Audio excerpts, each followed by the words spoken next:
বিশ্বে এখন top of the news হচ্ছে ইরান এবং ইসরায়েল যুদ্ধ।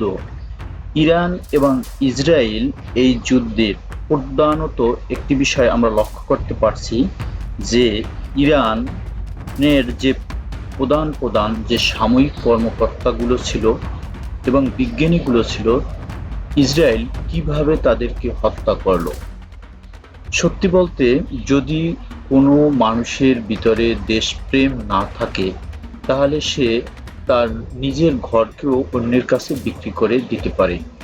ইসরায়েলের গোয়েন্দা শাখা এমনভাবে ছক এঁকেছেন ইসরায়েল ইরানকে ধ্বংস করার জন্য।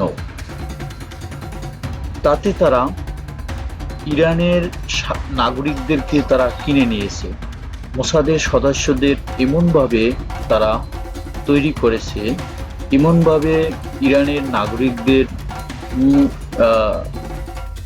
অর্থ এবং সম্পদ দিয়ে কিনে ফেলেছে, যাতে করে তারা দেশপ্রেম ভুলে গেছে।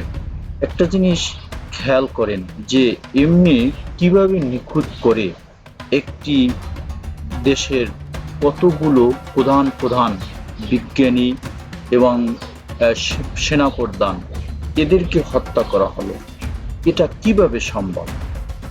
আমাদের বাংলাদেশের যে নিউজগুলো আছে, এরা যেভাবে বলছে যে ইরান সমুচিত জবাব দিয়েছে, আমার মনে হয় এভাবে জবাব তারা দিতে পারেনি।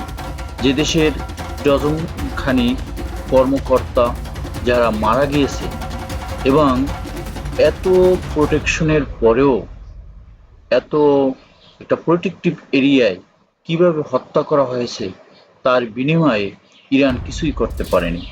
সম্ভবত এটা সম্ভবও হবে না, কারণ মোসাদের সাথে রয়েছে আমেরিকা, আমেরিকার সাথে রয়েছে টোটা পশ্চিমা বিশ্ব যাই বলুক না কেন, আমেরিকার বাহিরে গিয়ে কোনো সময়ও ইরানকে সাপোর্ট করবে না, আর কোনো কালে করেও নেই।